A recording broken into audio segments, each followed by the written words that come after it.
Hello guys, in this video I am going to show you how to get to know to a particular series that you are interested in on the Crunchyroll application.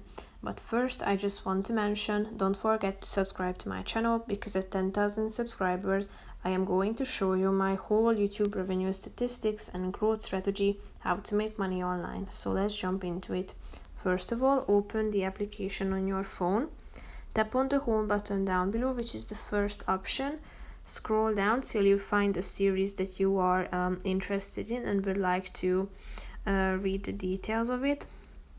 Now scroll down and here you can find this series details option, so click on it and here you will be able to read the plot or the a brief summary of the series itself. You're going to see the number of episodes and the publisher as well.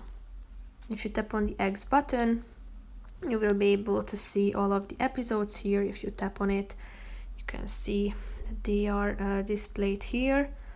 And yes, so basically that's it for this video. I hope you found it helpful. If you did, consider subscribing and see you in the next video. Bye bye.